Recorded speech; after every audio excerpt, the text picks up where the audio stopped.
Buenos días. Sí, por favor, si os podéis ir sentando. Bueno, vamos a empezar esta segunda mesa de la reunión de la sección de cardiología clínica. Quería empezar agradeciendo pues, a la sección y a Vivencio y a Carlos y a Juan por la invitación para moderar esta interesante mesa redonda sobre la práctica clínica de la anticoagulación. También quería agradecer a Bayer por el patrocinio de esta mesa y, por supuesto, a todos los ponentes que me van a acompañar, que yo creo que la van a hacer muy interesante y vamos a sacar bastantes datos de interés para nuestra práctica clínica. El tema es sobre la situación de la anticoagulación en vida real. Es decir, es curioso que hasta hace pocos años el hablar de la evidencia en vida real, pues no quiero decir que estuviera casi proscrito, pero sí. Es decir, la única evidencia parece que era la que provenía de los ensayos clínicos y todo lo que no se derivara de datos, de resultados, de ensayos clínicos aleatorizados, controlados y bien diseñados, pues parecía que tenía menos importancia, aunque luego siempre estaba el problema de la extrapolación de los resultados, de la aplicabilidad de los resultados de los ensayos clínicos a los pacientes que vemos en la práctica en nuestras consultas, ¿no? Sin embargo, y yo creo que afortunadamente, pues eso ha cambiado y ahora se le da mucha importancia a estos estudios, que realmente son estudios observacionales, no son ensayos aleatorizados en vida real, que son ensayos que tienen son estudios que tienen sus limitaciones, como imagino que ahora se va a comentar, pero que cuando se recogen una gran cantidad de pacientes y hay estudios que se repiten y se repiten y se repiten, pues realmente los datos que se obtienen de esos estudios pues pueden tener el mismo o a veces más interés que el de los propios ensayos clínicos. Y de hecho, ya pasando al tema de la anticoagulación, con los nuevos o los anticoagulantes de acción directa, pues sabéis que en los dos, desde prácticamente del Congreso de la Sociedad Europea de Cardiología del año pasado y ahora en el Congreso de la ACC, pues se han presentado un montón de grandes estudios con grandes números, decenas de miles de pacientes anticoagulados, comparando los clásicos anticoagulantes antagonistas de la vitamina K y los anticoagulantes directos, incluso cada uno de ellos por separado. Y esto es el tema de lo que vamos a hablar. Aquí me acompaña la doctora Nekane Murga del Hospital de Basurto de Bilbao, el doctor Carlos Escobar del Hospital de La Paz de Madrid, y también tenemos la suerte de contar con un neurólogo del Hospital General Universitario de Albacete, el doctor Tomás Segura, que nos van a dar su visión sobre cuál es la aplicabilidad y cuál es la realidad de la anticoagulación oral crónica en pacientes con fibrilación auricular no valvular en la vida real. Va a empezar la doctora Nekane Murga comparando un poco cuáles son los aspectos, los resultados de los ensayos clínicos con los resultados, que son todos muy recientes, de la anticoagulación en vida real. Haremos la discusión al final, cuando quieras, Nekane.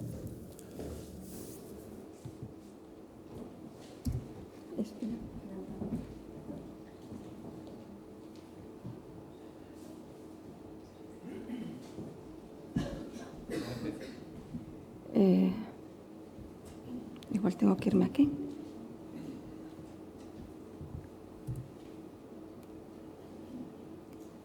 No. No sé por qué. No. Aquí. Ya está alguien.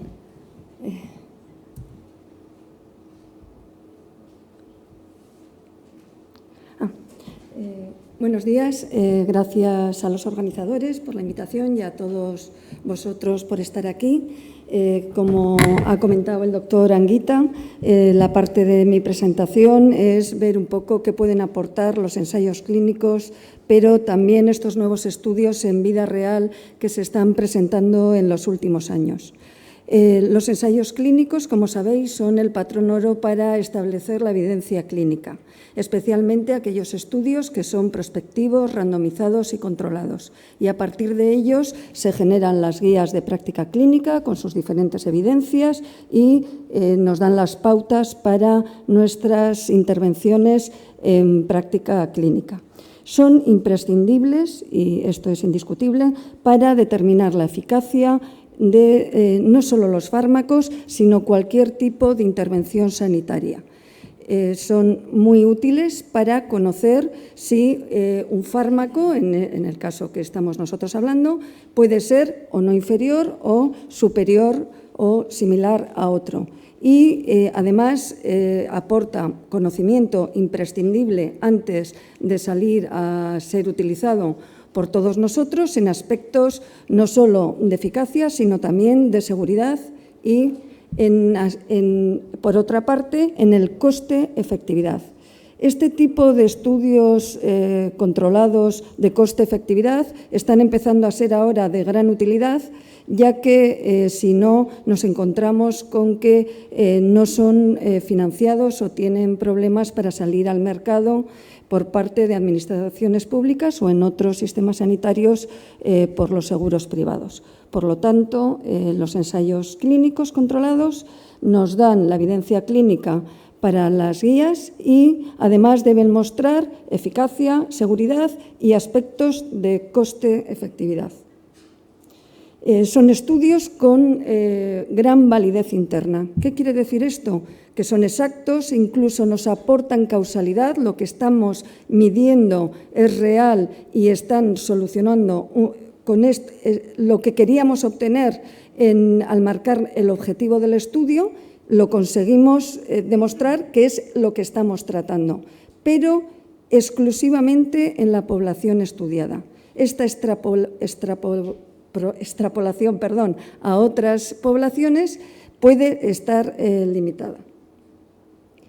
Por lo tanto, al ser estudios muy controlados, en ocasiones simplifican excesivamente los procedimientos. Parece muy sencillo que nos va a llegar un paciente con una fibrilación auricular no valvular, un CHA2-VAS de 2 y vamos a poder poner un tratamiento obteniendo unos resultados, cuando en práctica clínica habitual las cosas no son así de sencillas. Existe una complejidad y cada paciente puede tener una serie de condicionantes que no ha sido evaluada en el conjunto del ensayo clínico. Por otra parte, toda la legislación en torno a los ensayos clínicos está haciendo que empiecen a limitar la innovación y la utilización de los fármacos en indicaciones o que lo hagamos en ocasiones con dudas porque no tenemos una evidencia de suficiente peso. Por otra parte, también a los ensayos clínicos se les achaca que están mostrando a base de muestras muy amplias relevancias clínicas realmente que no existen y que están haciendo que medicalicemos y tratemos pacientes, muchos, para obtener beneficio en muy pocos. Por lo tanto, es necesario empezar a conocer en vida real qué pacientes pueden beneficiarse y si realmente la práctica clínica que está realizando los médicos como nosotros que estamos en consultas están con un determinado fármaco o un procedimiento terapéutico está realmente aportando beneficio a esos pacientes. Esta es una imagen que yo creo que da un poco la idea de cómo la población que participa en un estudio es muy amplia, pero así como un ensayo clínico, como podéis ver la frase, nos dice que un determinado fármaco o procedimiento aporta beneficio a un conjunto, individualmente o en poblaciones muy determinadas, realmente no son eficaces. Por lo tanto, nos encontramos que los ensayos clínicos controlados evalúan intervenciones aparentemente simples, muy estandarizadas, en pacientes muy seleccionados. Ya sabéis, el tema de que las poblaciones que se incluyen en los ensayos clínicos pues están muy sesgadas pues por el propio grupo que participa en los estudios, las poblaciones que quieren participar, etcétera, y en un ambiente muy controlado. Pero el contexto en práctica clínica es radicalmente diferente. Es complejo y el paciente precisa múltiples intervenciones. En muchas ocasiones, cuando nos encontramos un paciente, en estos casos en fibrilación auricular no valvular, podemos observar que si hubiéramos estado dentro de un ensayo clínico, quizá alguno de los criterios de inclusión no cumple ese paciente o quizá tiene alguno de los de exclusión. No podemos realizar un seguimiento tan estricto como se hace en el propio ensayo clínico o incluso puede tener alguna patología asociada que nos hace dudar sobre si en este caso este fármaco o esta intervención terapéutica vamos a obtener en este paciente los mismos resultados que han obtenido en el ensayo clínico en el que nos estamos basando para iniciar un tratamiento. Esta es un poco la imagen de lo que es los pacientes que se incluyen en un ensayo clínico en las diferentes fases del desarrollo de una molécula y cómo tenemos la fase 1 a la 3, que es previa a que el fármaco pase a su uso en consulta, sería la franja azul oscura, y aquí están exclusivamente los pacientes que han sido incluidos. Pero cuando ya pasa a la etapa posaprobación, nos encontramos que la población real en la que se utiliza la técnica o el fármaco es diferente a la del estudio. En aspectos, como he mencionado, como los grupos de edad, ya empezamos a meter habitualmente, en nuestro caso, pacientes de edad más avanzada, también por la raza, la etnia e incluso el género. Ya sabéis que las mujeres son excluidas habitualmente por diversos motivos de los ensayos clínicos, también aspectos de comorbilidad. Por otra parte, tenemos los fármacos OTC, que son aquellos que no precisan prescripción por parte médica. Esto está más en otros mercados, donde la gente puede comprar, por ejemplo, el ibuprofeno en el supermercado. Por otra parte, tenemos aspectos como la dieta, el tabaco o que cambien totalmente la respuesta del fármaco o de la intervención que hacemos, la severidad de la enfermedad, el CHA2DS en ocasiones que nos encontramos en los pacientes, así como el Hasbled, puede ser muy superior en las poblaciones que vemos a la que estaba en algunos de los ensayos en los que nos basamos. Y, por último, un aspecto muy importante es la adherencia y el cumplimiento terapéutico. Este aspecto en vida real y en los ensayos clínicos controlados pues es realmente diferente. En dos aspectos, por parte del paciente, que es algo realmente a estudiar, pero también en el seguimiento que teóricamente precisarían estos fármacos. Por lo tanto, nos encontramos que empiezan a aparecer los estudios en vida real que se producen en un contexto de las nuevas tecnologías. Tenemos herramientas informáticas que nos permiten el procesamiento de grandes cantidades de datos a partir de las historias clínicas, a partir de la codificación y que nos están permitiendo integrar investigación y práctica médica. Así surgen los estudios en vida real y el Big Data. ¿Cuál es la diferencia entre ambos? Que yo creo que a veces pues puede generar algunas dudas. El Big Data son estudios a partir de grandes cantidades de datos, pero que no están estructurados, realmente se cogen al azar. No había una pregunta que se quisiera responder. Entonces, se obtienen datos, se empiezan a comparar y se ve en qué puede haber diferencias. Pero los estudios en vida real no son así, realmente responden a una pregunta. Uno no debe pensar que un estudio en vida real uno se ha puesto a hacer medias y a comparar. Realmente uno se pregunta, ¿este fármaco es eficaz? ¿Este fármaco qué costes tiene? Y empieza a seleccionar poblaciones, comorbilidades y a comparar. Los datos obtenidos no son de ensayos clínicos aleatorizados, pero sí hay un componente de diseño, de respuesta a unos objetivos del estudio y tienen, además, que se realizan a partir de datos en práctica clínica. Es lo que antes se conocía un poco, pero a gran escala, los ensayos clínicos pragmáticos, que intentaban estar en un contexto de vida real. En este tipo de estudios están los registros, prospectivos, estudios observacionales, etc. ¿Qué ventajas tienen este tipo de estudios? Pues principalmente la muestra, vamos a decir, los pacientes que incluyen, ya que tienen la edad, el género, las razas, etnias que acuden a nuestras consultas, no aquellos seleccionados por el grupo investigador o por los criterios de inclusión.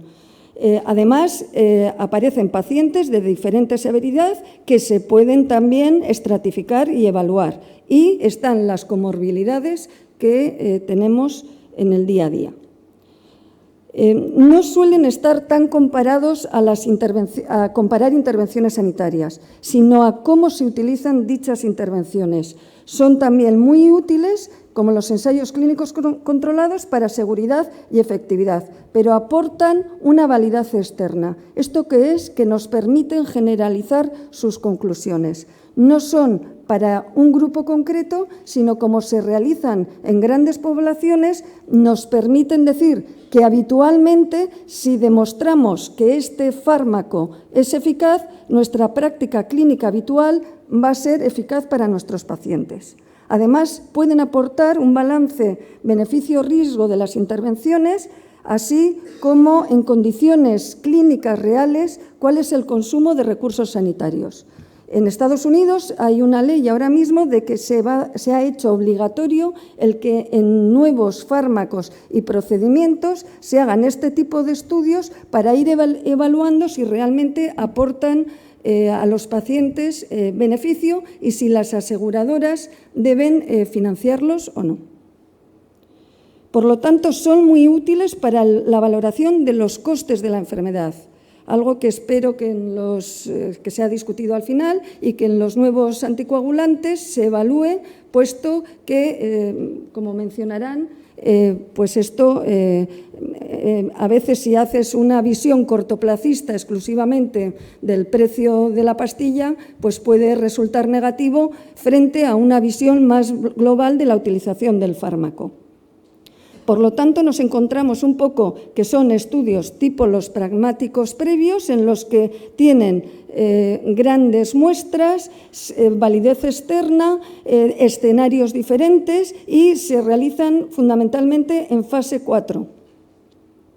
Cuando se desarrolla un fármaco, tiene, vamos a decir, como un ciclo vital o una vida, ¿no? Y estos estudios en vida real pueden tener unas preguntas en cada uno de los momentos cuando están introduciéndose, cuando se está en desarrollo o cuando ya el fármaco sea maduro o esté ya en el decline por la aparición, por final de la patente o aparición de otros fármacos. En etapas iniciales, los estudios en vida real deben confirmar lo que han dicho los ensayos clínicos, y es que sobre seguridad y eficacia.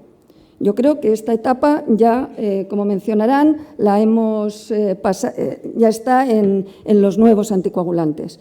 Pero cuando está ya en este segundo momento de crecimiento y ya que la molécula empieza a estar madura, vamos a decir, es importante que se empiecen a investigar los perfiles de efectos adversos, las variables económicas, comparar la efectividad. Y en un futuro ya habrá estudios en vida real que nos permitan conocer en qué escenarios pueden ser más útiles y los perfiles de efectos secundarios. Yo creo que ahora estamos en estas fases y es lo que posteriormente se va a mencionar. Bueno, no me puedo alargar mucho, pero ya hay, como ya os digo, que hay una ley en Estados Unidos para potenciar los estudios en vida real, dada su utilidad en aspectos de vigilancia y economía, pues hay una serie de recomendaciones para cómo deben estos estudios realizarse. Y claro, todo se basa en adecuados registros, que se hagan análisis precoces, una correcta codificación y, sobre todo, que también sea reconocido su valor por la Administración sanitaria y por los clínicos para que esto motive que se vayan generando y se vayan mejorando, ya que en su desarrollo participamos todos los médicos que prescribimos estos fármacos. Bueno, aquí estarían algunos de los dilemas que cuentan que pueden existir. ¿Realmente se está utilizando el fármaco según las guías de práctica clínica y lo que están midiendo los estudios en vida real, pues sobre eficacia,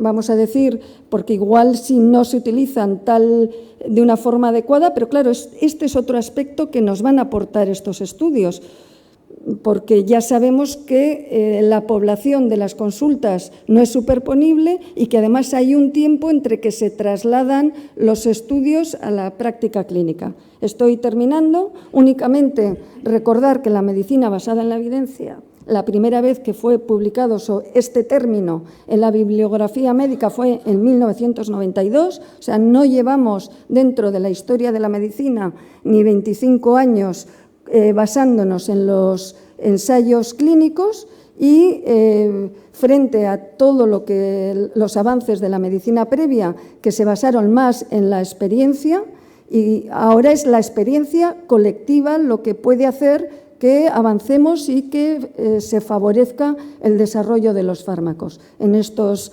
24 años se han publicado más de 20.000 artículos en los que la medicina basada en la evidencia era la base. Los modelos del futuro de investigación de fármacos van a combinar los ensayos clínicos controlados y los ensayos en vida real, siendo estos quizá en un periodo un poco más tarde, enfatizando la necesidad de que sea robusto cómo se obtengan los datos, las bases de datos y el análisis, focalizándose en los aspectos que nos interesan tanto a la Administración, tanto a los que financian estos fármacos como a los clínicos y con unos objetivos claros. No son estudios que se realicen como el Big Data, a ver si encuentro algo, sino que están dirigidos y tienen una parte clara de investigación.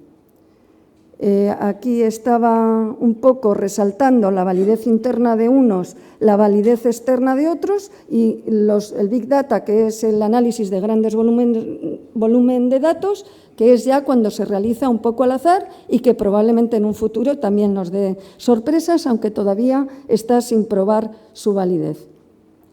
Un aspecto que quiero resaltar, que ya estoy terminando, es que los estudios realizados a partir de datos de vida real no pueden sustituir, sino que complementan la información generada a partir de los ensayos clínicos aleatorizados. Y ya que estamos hablando de nuevos o de los NACos o anticoagulantes directos, pues, ¿qué les pedimos a estos estudios? Les pedimos que confirmen eficacia, aunque yo creo que esto estaba bastante evaluado por los ensayos clínicos, pero debe ser conocido el mundo real y tenemos claramente datos, pero además en qué pacientes y en poblaciones que no han sido incluidas en los estudios. Insuficiencia cardíaca, insuficiencia renal, pacientes más ancianos, chatbacks de mayor riesgo. La seguridad, las interacciones, las poblaciones de mayor riesgo. Por otra parte, muy importante, la adherencia, el coste-beneficio y los cambios organizativos que pueden generar y que pueden hacer que a medio plazo su perfil coste-beneficio sea muy superior y sean, vamos a decir, financiados incluso por sistemas sanitarios con visión más cortoplacista. Y, por último, y muy importante, el seguimiento a largo plazo, ya que los ensayos clínicos tienen un periodo de seguimiento relativamente corto frente a los estudios en vida real que nos aportan esta visión. Gracias. Bueno, muchas gracias, Nekane. La verdad es que nos has ilustrado muy claramente sobre qué son y para qué sirven y cuáles son las ventajas y limitaciones de ensayos clínicos y de los estudios de vida real. Y como has comentado en esa última diapositiva, bueno, pues ahora vamos a ver cuáles son los resultados de los estudios de vida real sobre en los anticoagulantes directos. Y Carlos nos va a dar la perspectiva de la situación en cardiología, básicamente, supongo, en prevención primaria. Bueno, hola, buenos días. En primer lugar, agradecer a la Junta Directiva y en especial al doctor Vivencio Barrios el esfuerzo que hemos realizado para que esta reunión salga lo mejor posible, que espero que les esté gustando. Y yo lo que voy a hablar es de la visión del cardiólogo de los anticoagulantes orales de acción directa y qué aportan los estudios de práctica clínica. Pero antes de eso, sí me gustaría hacer una reflexión, una llamada de atención de qué es lo que estamos haciendo en la práctica clínica diaria.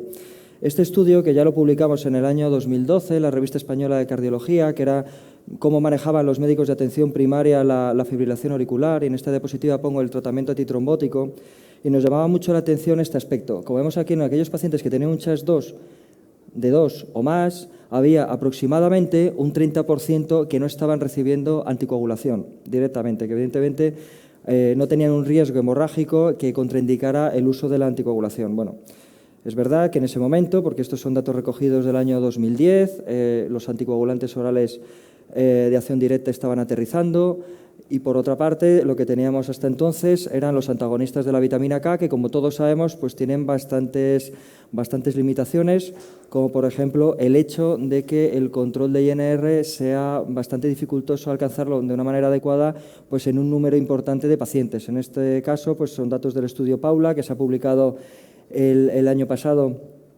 en la revista también española de cardiología, y que se ve como aproximadamente un 40% de los pacientes que están tomando antagonistas de la vitamina K pues tienen un control inadecuado de INR, y por lo tanto serían pacientes que con el sistema actual pues debieran recibir anticoagulantes orales de acción directa pues para recibir una anticoagulación más segura y más eficaz.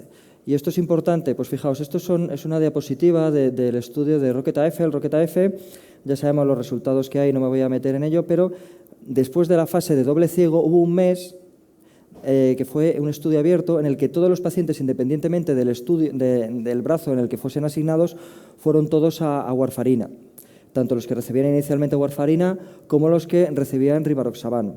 Pero ¿qué es lo que ocurrió? Que durante este mes los pacientes que inicialmente estaban asignados al brazo de rivaroxaban tardaron 13 días en alcanzar los niveles adecuados de anticoagulación, un INR adecuado. En cambio, los que estaban inicialmente tratados con warfarina, pues tardaron 2 días en alcanzar los niveles adecuados de INR. Es decir, lo que estamos comparando, los resultados que vamos a ver ahora, es 2 días de una anticoagulación inadecuada frente a 13 días de anticoagulación inadecuada, que esto parece que es mucho, pero realmente cuando nosotros vemos un paciente que tiene un mal control de INR, le ajustamos el sintrón y le decimos vuelva en 2 semanas. O en 3 semanas. Es decir, que esto ocurre bastante en la práctica clínica habitual todos los días. ¿Y esto tiene alguna consecuencia? Pues como veis aquí, solo comparando 2 días de mal control con 13 días de mal control, vemos aquí cómo aumentaron claramente los eventos cardiovasculares, principalmente el ictus, en aquellos pacientes que tenían un peor control de INR. Luego, es algo muy importante cuando hablamos de un 40% de mal control de INR, eso no es que sea un dato sin más, es que se traduce en esto, en más eventos. Es decir, más ictus y también, como veremos, también más eventos cardiovasculares. Desafortunadamente, todavía seguimos viendo gráficas como esta. Es decir, esta es una gráfica que es del año de finales de 2014-2015, es decir, de ahora, y son pacientes que, a pesar de la mala anticoagulación, pues no les cambiamos a los anticoagulantes de acción directa. Y esto es lo que hacemos habitualmente. Pero esto ocurre, bueno, podemos decir que es un caso particular y ya está. Pero recientemente se han publicado los datos del estudio Pinnacle en Estados Unidos, pero que también es asumible, pues datos de resultados que se ven en España de cómo utilizamos los distintos anticoagulantes orales. Y vemos aquí, porque podemos decir, bueno, esto era con la escala CHAS-2, con la escala CHAS-VAS, que es más agresiva en cuanto a qué pacientes hay que anticoagular, más realista en realidad, pues las cosas son diferentes. Pues vemos aquí que en aquellos pacientes que tienen un CHAS-VAS de 2 o más, es decir, que tienen una clara indicación de anticoagulación, vemos como hay un porcentaje importante que no está recibiendo tratamiento antitrombótico y otro porcentaje importante que está recibiendo aspirina. Y vemos aquí los que están recibiendo anticoagulación, ya sea con warfarina en este caso, porque son datos de Estados Unidos, o anticoagulantes de acción directa, y vemos como el porcentaje en muchos de los casos no llega a la mitad de los casos. Es decir, que con respecto a lo que veíamos de datos del Valfab, que eran del 2012, que podíamos poner varias excusas, a datos del 2016, realmente no hemos mejorado mucho. Y con respecto al uso de los anticoagulantes orales de acción directa, a pesar de la mala anticoagulación en un porcentaje importante de pacientes, pues tampoco los usamos todo lo que debiéramos utilizar. Habitualmente, cuando nos preguntan que por qué no utilizamos anticoagulantes orales de acción directa, siempre echamos la culpa a la administración, porque la restricción, los visados, etcétera. Pero esto no es un problema de la administración, esto es un problema del médico, esto es un problema de todos nosotros y que debemos ser conscientes que esto tiene como consecuencia que el paciente vaya a tener más ictus. Bien, entrando más en concreto en la enfermedad cardiovascular, porque luego hablaremos, y ha venido un neurólogo para hablarnos, y todos lo sabemos, la fibrilación auricular y el riesgo de ictus. En la siguiente parte de la presentación yo ya voy a hablar del riesgo que tiene la fibrilación auricular de producir otras cosas más allá del ictus, que como luego nos comentarán. Y es que la fibrilación auricular, los pacientes que tienen fibrilación auricular tienen más riesgo de desarrollar infarto de miocardio. Como vemos aquí, en los distintos estudios, en más ancianos, menos ancianos, cohortes de 24.000, es decir, cohortes bastante importantes de pacientes, vemos como aproximadamente los pacientes que tienen fibrilación auricular tienen el doble de riesgo de desarrollar un infarto de miocardio. Y también eventos cardiovasculares de manera global. Y de hecho, por ejemplo, en este estudio con 1.000 pacientes, en pacientes ancianos, vemos como las tasas anuales de eventos cardiovasculares era del 3%, 3,4%, y vemos que las tasas anuales de ictus eran del 0,96%. Es decir, evidentemente, nosotros anticoagulamos a un paciente con fibrilación auricular para disminuir el riesgo de ictus, pero cuidado que estos pacientes lo que hacen sobre todo son eventos cardiovasculares, mortalidad cardiovascular, infarto de miocardio. De hecho, veis aquí en esta gráfica claramente cómo los pacientes que tienen fibrilación auricular tienen claramente muchísimo más riesgo que aquellos pacientes que no tienen fibrilación auricular de desarrollar infarto agudo de miocardio, que es algo que no pensamos habitualmente, pero fijaos que las curvas además se van separando conforme pasa el tiempo.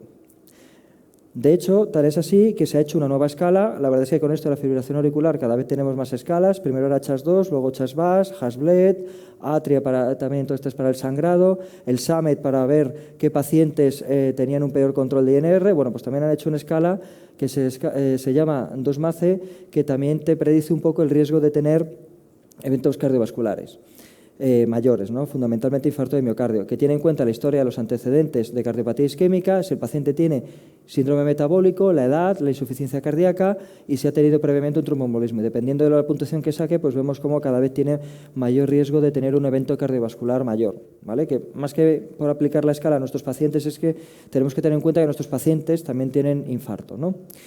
Y esto se entiende fácilmente pues, con esta diapositiva que interrelaciona pues, la fibrilación auricular y el infarto de miocardio, y vemos cómo hay distintas situaciones que facilitan el desarrollo de una y de otra y que además se retroalimentan mutuamente. Por un lado, vemos cómo comparten factores de riesgo cardiovascular, es decir, todos sabemos que la hipertensión y la diabetes pues, aumenta el riesgo de infarto de miocardio, pero es que también aumenta, por ejemplo, el riesgo de tener fibrilación auricular. Por otra parte, tanto en un caso como en otro, hay activación del sistema nervioso simpático, que facilita el desarrollo de fibrilación auricular y de infarto de miocardio. No es raro, por ejemplo, aquellos pacientes que tienen infarto de miocardio y que en el contexto del síndrome coronario agudo pues, desarrollan fibrilación auricular. Por otra parte, se producen factores proinflamatorios, protrombóticos, disfunción endotelial, aumenta la demanda de oxígeno, tanto en pacientes con cardiopatía isquémica como en pacientes con fibrilación auricular con respuesta no controlada, que todo eso facilita el desarrollo de uno y de otro a lo largo del tiempo. Nosotros sabemos de estudios ya clásicos que la warfarina disminuía en pacientes en el contexto del síndrome coronario agudo, disminuía el riesgo de eventos isquémicos, pero como también aumentaba el riesgo de hemorragias en la misma medida que el beneficio que producía la reducción de los eventos isquémicos, pues evidentemente la warfarina no se utiliza como terapia habitual en el paciente que ha tenido un infarto. Ahora bien, en el contexto de la fibrilación auricular, evidentemente tenemos que anticoagular a los pacientes para disminuir el riesgo de ictus. Pero es que también se ha visto que disminuye el riesgo de eventos isquémicos, y tan es así que en las guías de práctica clínica de la Sociedad Europea de Cardiología dicen que en el paciente con fibrilación auricular y con cardiopatía isquémica crónica estable solo hay que utilizar la anticoagulación y no anticoagulación más antiagregación. Luego la anticoagulación con warfarina, que es con la que se han hecho con los antagonistas de la vitamina K, es beneficioso en el paciente con fibrilación auricular, no solo porque disminuye el riesgo de ictus, sino porque también disminuye el riesgo de eventos isquémicos. Bueno, pues comparando los distintos ensayos clínicos con la warfarina, es decir, con algo que es beneficioso para la reducción de eventos isquémicos en el paciente con fibrilación auricular, vemos cómo globalmente los anticoagulantes orales de acción directa, aparte de disminuir el riesgo de hemorragia fetal, también disminuyen el riesgo de muerte cardiovascular y de muerte por cualquier causa. Es decir, que los beneficios a la hora de reducir los eventos isquémicos en el paciente con fibrilación auricular, los anticoagulantes orales de acción directa, pues suponen un beneficio adicional a lo que había con los antagonistas de la vitamina K. Por otra parte, en este otro metaanálisis compara el riesgo de infarto de miocardio entre los distintos anticoagulantes de acción directa. Vemos cómo globalmente los anticoagulantes orales de acción directa ni aumentan ni disminuyen significativamente el riesgo de infarto de miocardio. Es verdad que nosotros vemos aquí cómo hay algunos de los anticoagulantes orales de acción directa que están a la derecha, en la parte de la derecha de la columna del 1, es decir, a favor de warfarina, y otros pues un poquito más a la izquierda, es decir, a favor de los anticoagulantes orales de acción directa. Todos ellos el intervalo de confianza toca el 1, con lo cual no hay diferencias significativas, pero uno podría sugerir que unos son más favorables que otros, pero hay que tener en cuenta que son ensayos clínicos diferentes, con lo cual hacer comparaciones indirectas pues es complicado, sobre todo teniendo en cuenta que las poblaciones de los ensayos clínicos eran diferentes, no todos tenían el mismo riesgo de presentar eventos cardiovasculares en los distintos ensayos clínicos de fase 3, y por otra parte en este caso estamos comparando el infarto de miocardio, que además no era una de las variables principales del estudio, sino una variable secundaria, con lo cual ensayos clínicos distintos, poblaciones diferentes y una variable secundaria. Pues sacar conclusiones claras con estos datos, evidentemente, pues es bastante limitado. Pero bueno, esto es lo que nos dice este metaanálisis.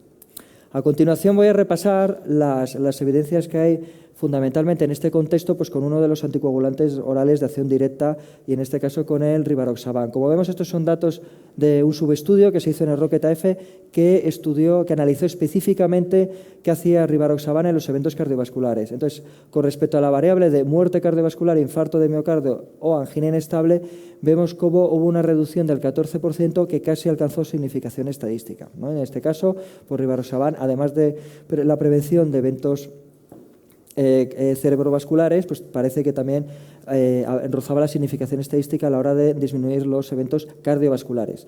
Y si valoramos la muerte cardiovascular o el infarto de miocardio, pues vemos que la reducción fue del 13%, casi también rozando la significación estadística. Es decir, que el ROCKET-AF nos dice que rivaroxaban hubo una tendencia que casi alcanzó la significación estadística a la hora de disminuir los eventos cardiovasculares más allá de sus beneficios en el ictus.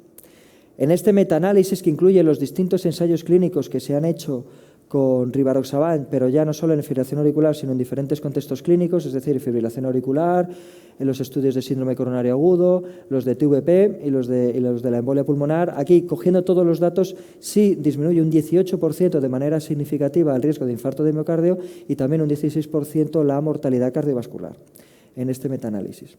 Y ya nos vamos metiendo en los estudios de práctica clínica y quería, antes de entrar en los estudios de práctica clínica, comentar que uno de los beneficios que tienen los anticoagulantes orales de acción directa es el gran perfil de seguridad, sobre todo a la hora de disminuir las hemorragias fatales y las hemorragias cerebrales.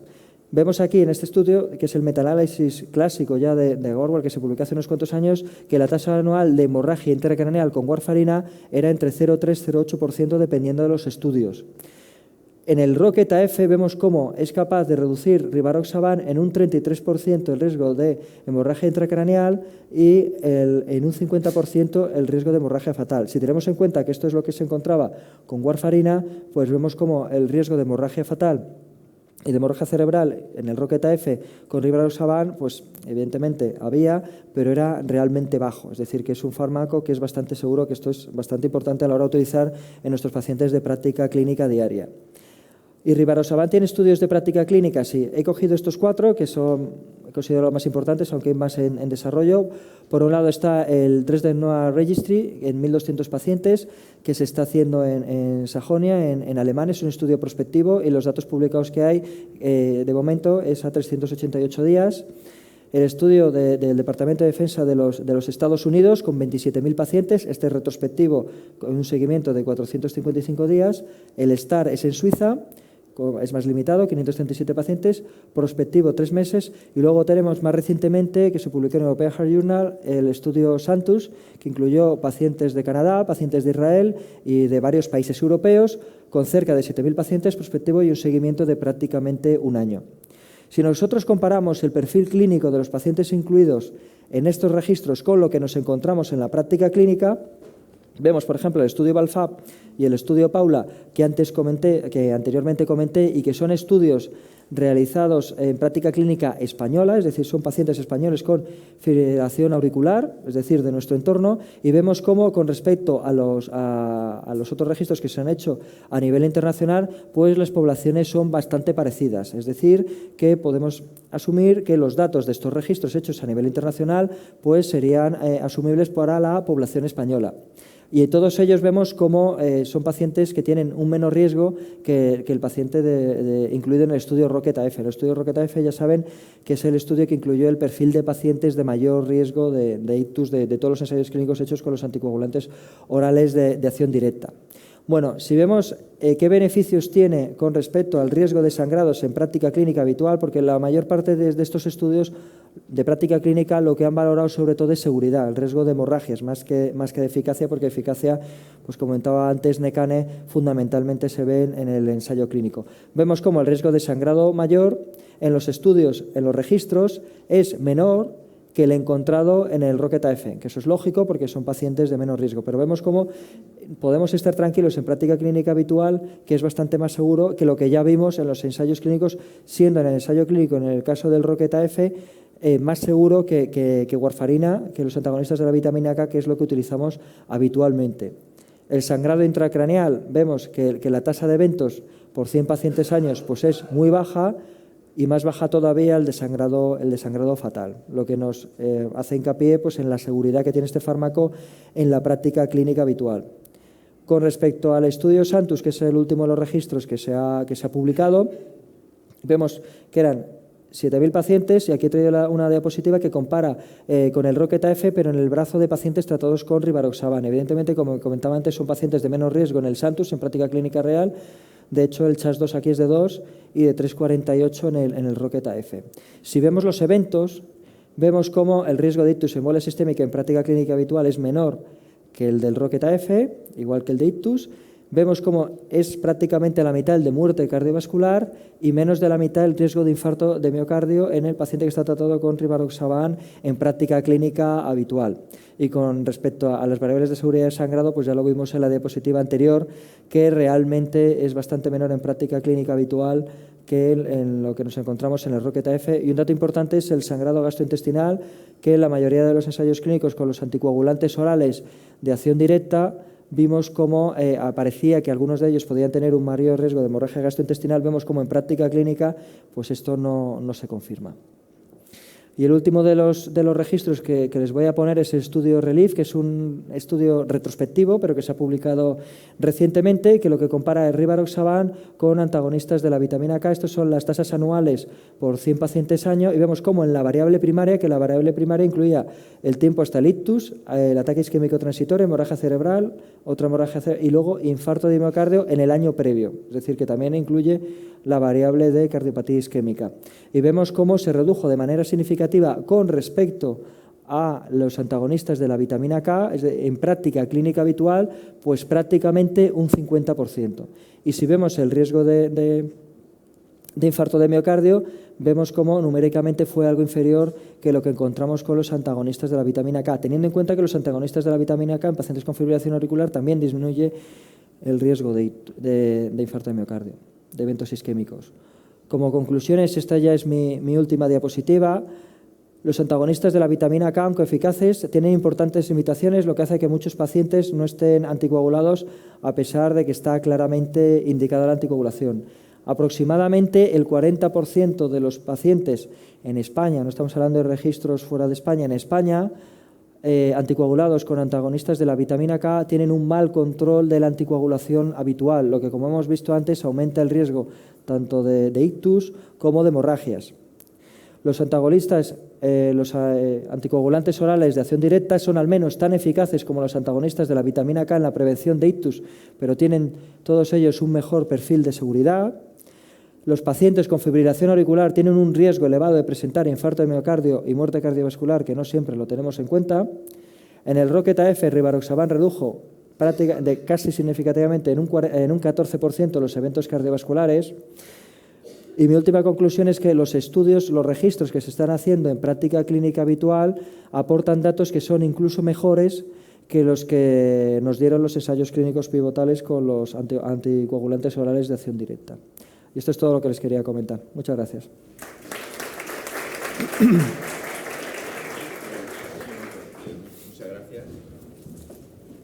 Muchas gracias, Carlos. Y ahora vamos a ver cuál es la visión que nos da el neurólogo, el doctor Tomás Segura, en relación con la utilidad de los anticoagulantes directos en la prevención de ictus o de recurrencias de ictus en el paciente con fibrilación auricular. Muchas gracias. No sé si se oye. Es desde luego para mí un enorme placer poder estar aquí compartiendo este foro dentro de un escenario amigo, porque realmente como neurólogo vascular cuando me toca hablar delante de cardiólogos me siento bastante identificado. Me han encantado las dos presentaciones previas, a ver si soy capaz de cargar la mía. Y voy a dar un poco la visión del neurólogo. Me ha gustado sobre todo que Carlos no se centre en el tema del daño coronario y deje un poco más para mí el problema del ictus, como por otro lado era lógico, ¿no? Y me gustaría centrar en este escenario de cardiólogos la situación. Hablamos de nuevos anticoagulantes.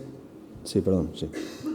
Hablamos de nuevos anticoagulantes o hablamos de antivitamina K para prevenir el riesgo de la fibrilación auricular, pero el principal riesgo que queremos prevenir es el ictus isquémico. Yo no dudo que pueda haber riesgo vascular general y que, como ha presentado el anterior ponente, pueda ser incluso 3 veces superior al de ictus. El problema es que cuando se miran los estudios, la discapacidad que genera el problema sanitario, el problema biográfico que le supone el problema al paciente tener un ictus es muy superior al que le supone, por ejemplo, tener una angina de pecho, ¿no? O tener cualquier otro problema, incluso una embolia sistémica.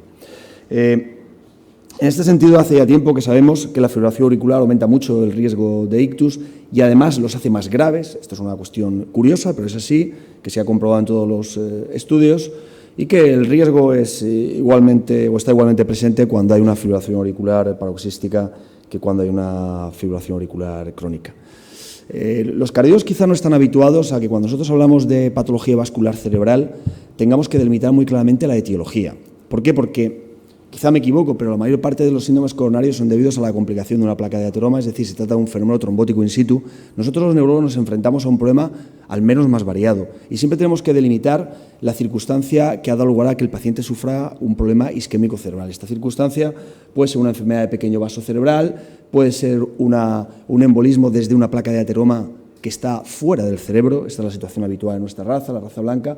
Puede tratarse de una enorme pléyade de patologías, la disección, enfermedades genéticas, que den lugar también a infarto cerebral, o puede tratarse de un fenómeno cardioembólico. Lo curioso es que cuando uno analiza la etiología del ictus, ve que en las distintas bases de datos el fenómeno cardioembólico ha ido ganando fuerza y, por el contrario, o por fortuna, otros, como los eventos ateotrombóticos o lacunares, han ido perdiendo frecuencia, han ido perdiendo importancia dentro como causa de ictus, probablemente debido a que las campañas de prevención del riesgo vascular, fundamentalmente fomentadas desde la medicina primaria y la cardiología, han tenido mucho éxito en el mundo occidental. Por otro lado, la fibrilación auricular es una enfermedad que, como vosotros sabéis mejor que yo, empeora con la edad, va directamente ligada al envejecimiento y, por tanto, es lógico que si cada vez cuidamos mejor a nuestros pacientes, cada vez tengamos más fibrilación auricular, que es la principal causa de ictus cardioembólico. 15% de todos los ictus son debidos a fibrilación auricular, esto es lo que dicen los libros. Pero lo que dice la práctica clínica, por ejemplo, la de mi hospital, esta es la base de datos de mi hospital, de mi unidad de ictus, es que nosotros puede estar sesgada, no dudo que lo pueda estar, porque a veces muchos ictus lacunares no los llegamos a ingresar, pero en realidad, en estos momentos, en los últimos 2 años, el 39% de todos los infartos, en el 39% de todos los infartos ingresados en mi unidad de ictus coexistía una fibrilación auricular, bien como causa única, bien como causa coincidente de la patología. Y, por tanto, en el 39% de estos pacientes será preciso, con toda seguridad, indicar una terapia anticoagulante, porque las escalas diseñadas, muchas de ellas por cardiólogos, o la más antigua, ahora superada, sobre todo aquí en Europa, la escala CHATS. La escala CHATS, si vosotros os fijáis, le concede 2 puntos al ictus como causa de riesgo de eventos cardiovasculares, es decir, una escala de riesgo en la que duplica este evento, es decir, que el ictus no solo es una de las peores, sino la peor complicación que puede tener una persona en fibrilación auricular, sino que además es la que le concede más riesgo de volver a recurrir. Esto es algo que evidentemente sabemos desde hace tiempo y por eso desde hace tiempo la medicina intentó evitar esta complicación y lo intentó evitar en los estudios clásicos, en primer lugar, pues comparando este fármaco, no viene a cuento decirla cómo llegó al mercado, pero desde luego de una manera que ahora ninguna agencia del medicamento toleraría, este fármaco frente a placebo, encontrando que tenía una tasa de reducción de eventos pues muy elevada, casi del 70% de reducción de riesgo relativo, eso es una barbaridad en medicina, pero la tenía también frente a la aspirina, una tasa de reducción de riesgo relativo del 39%, que igualmente es enormemente favorable al fármaco, y lo tenía incluso frente a la combinación de dos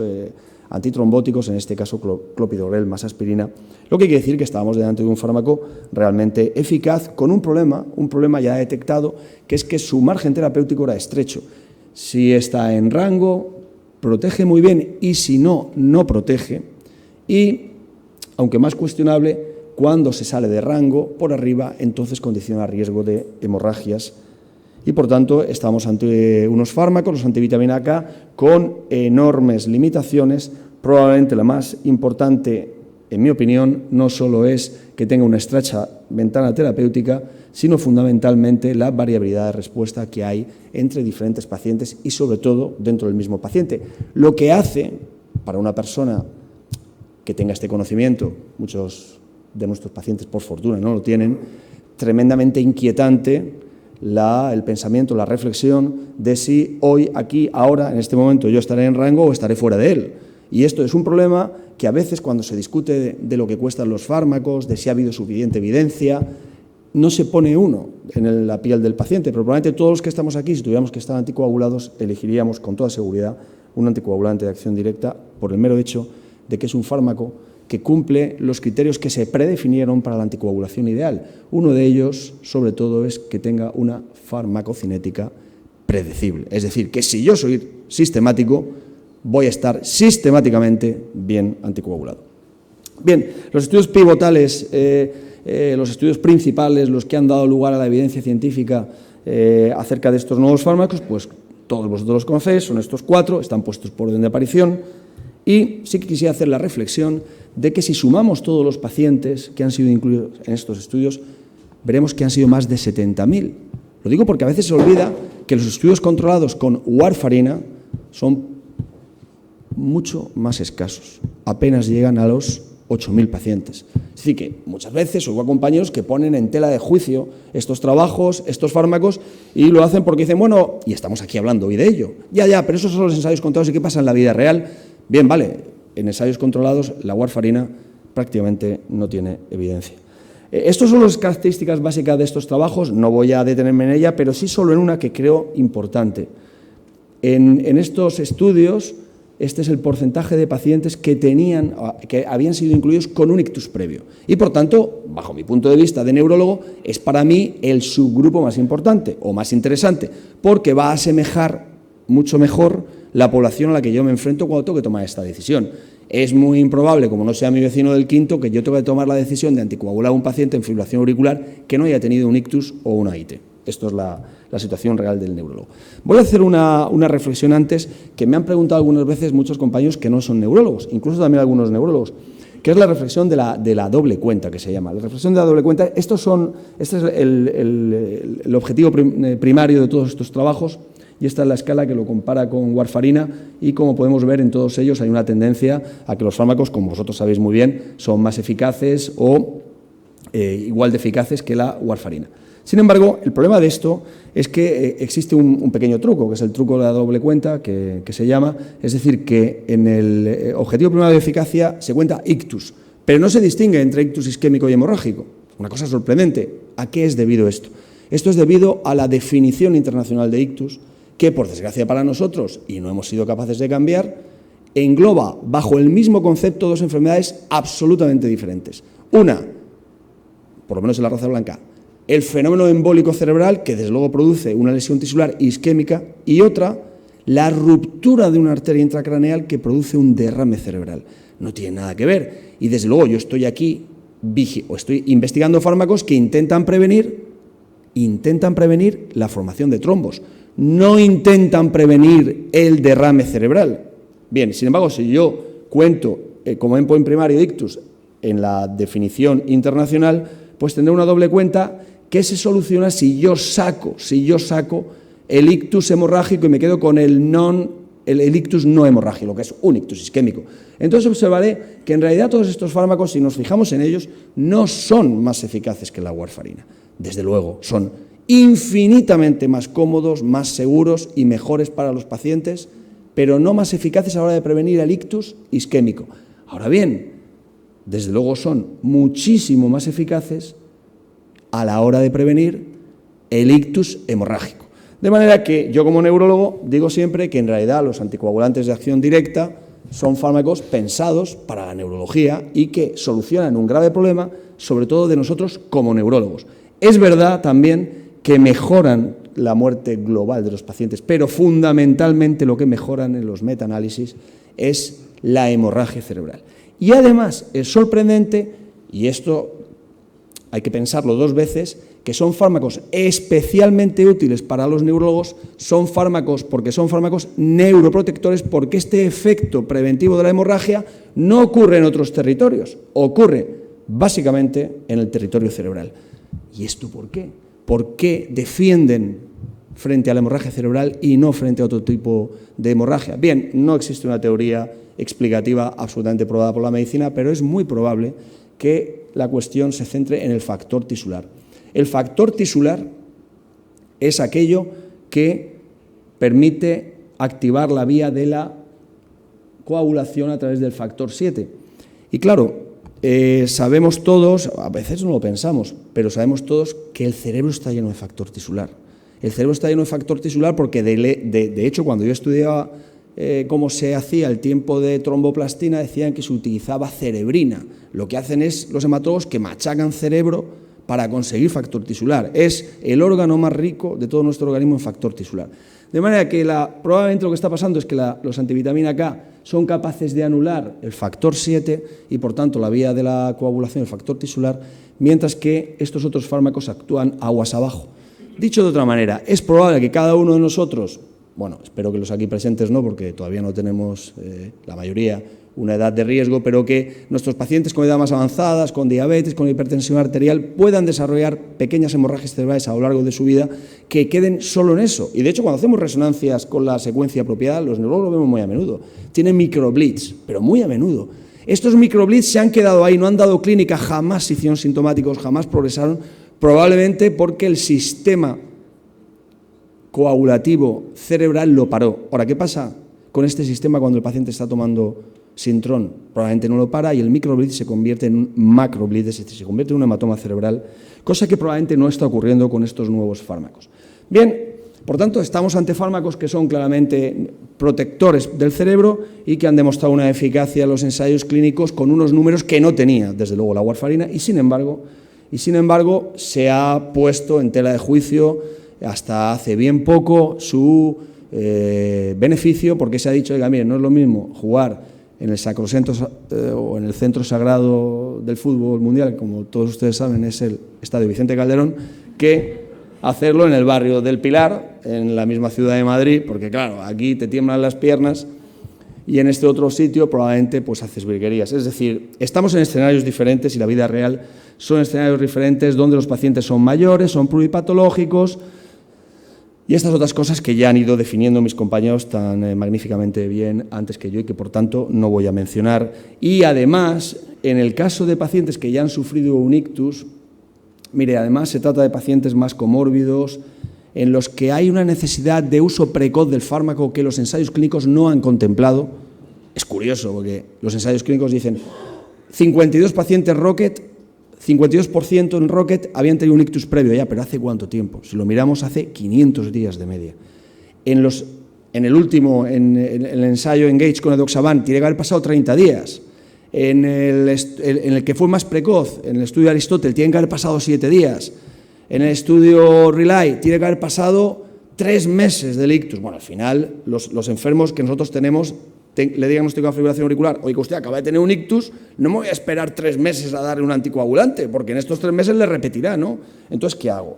Bien, se han publicado muchos estudios que yo, por fortuna, no tengo que mencionar aquí ahora porque ha puesto diapositivas que lo resumen perfectamente el doctor Escobar, y yo voy a pasar, lo cual nuestro moderador me agradecerá enormemente, para irme exclusivamente a la última de ellas, en la que yo voy a decir que estos estudios de vida real, que yo iba a comentar y que ya ha comentado Carlos, que se han hecho fundamentalmente, están publicados, se han hecho también con Apixaban, pero creo que todavía no están publicados, fundamentalmente se han hecho con dabigatran y con rivaroxaban. Pongo aquí el que ha comentado también Carlos Santos, hecho con rivaroxaban. Es un estudio de vida real, pero como ha dicho también él, en realidad cuando miramos el riesgo de los pacientes, los resultados son magníficos, pero claro, te cabe siempre la duda de decir, oiga, ya, pero mire, es que los pacientes en Rocket tenían un chat de 3,5 y en Santus tienen un chat de solo 2. ¿Por qué tenían más en Rocket? Porque había un enorme porcentaje de ellos que habían tenido un ictus previo, y eso sube mucho el chat, cosa que no ocurrió en Santus, ¿no? Y aunque los datos son, en vida real, iguales o mejores, ¿qué pasaría si estuviéramos haciendo esto mismo en pacientes que ya han tenido un ictus y, por tanto, con una media de chats mucho más alta?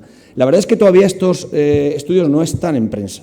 Todavía no nos han dicho en los grandes estudios de vida real diseñados al respecto qué pasa con el subgrupo de pacientes que han tenido un ictus.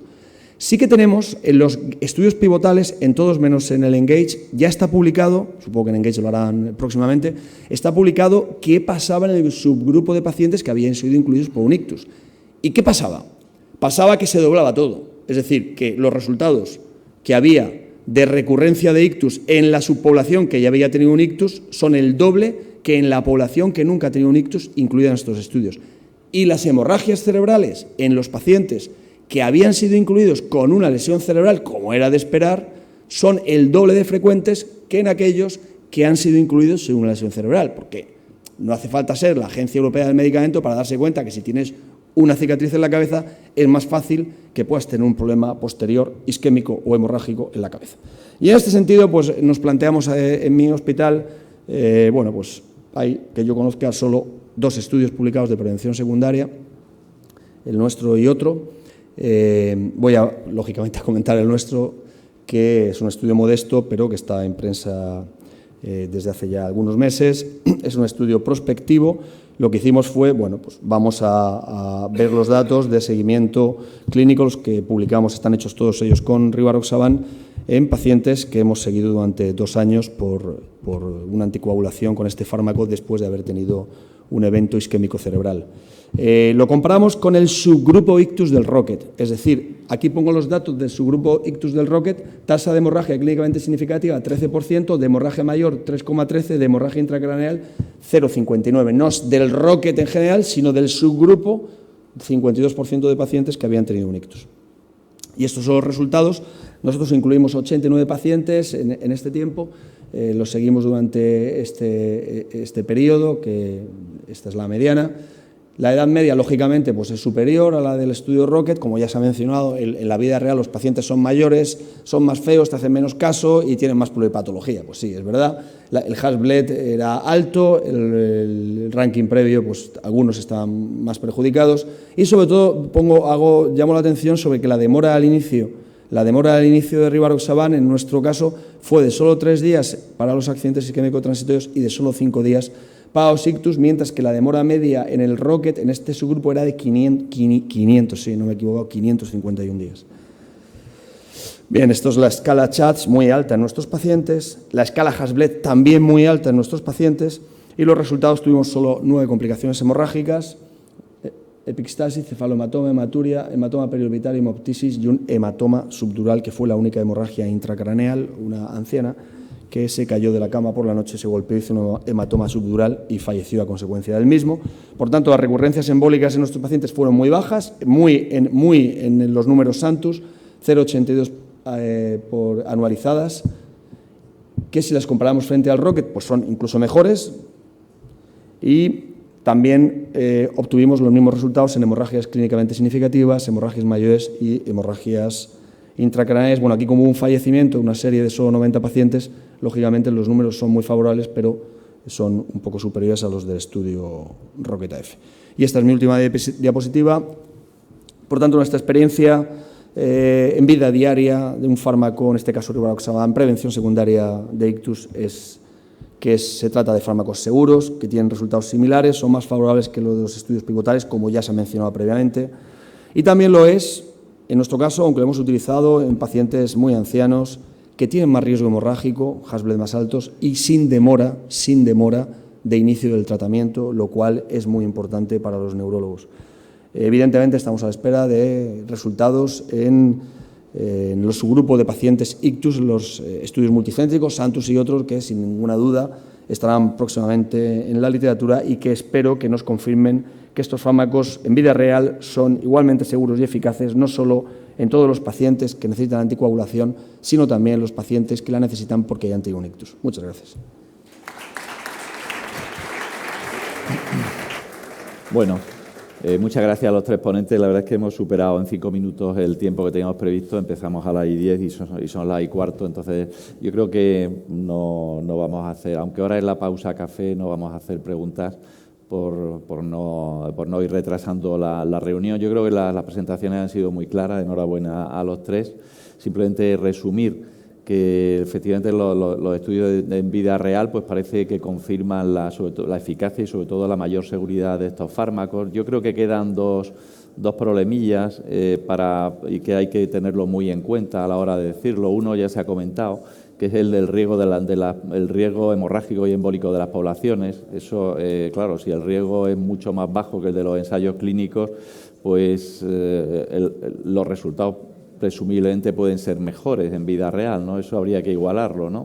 Probablemente con estudios estadísticos del tipo de los propensity, etcétera, ¿no? Y luego hay otro dato que yo creo que también que hasta ahora no se le ha dado mucha importancia, que es el tema de las dosis, ¿no? La mayoría de los estudios en vida real lo que han demostrado es una menor tasa de hemorragias, pero también es verdad que parece que la utilización de los anticoagulantes de acción directa en la vida real también utiliza dosis más bajas, las dosis bajas de la mayoría de los anticoagulantes, como se ha puesto de manifiesto en alguna presentación reciente, y esto también puede contribuir a una mayor reducción de hemorragia. Es decir, salvando esos aspectos que yo creo que cuando se vayan publicando habrá que tenerlos muy en cuenta, yo creo que claramente estos fármacos, pues en vida real, los resultados nos dan bastante seguridad a la hora de tratar a nuestros pacientes. Y nada más, agradecer a la sección, agradecer a Bayer también y a todos vosotros, y pasamos a la pausa al café. Gracias.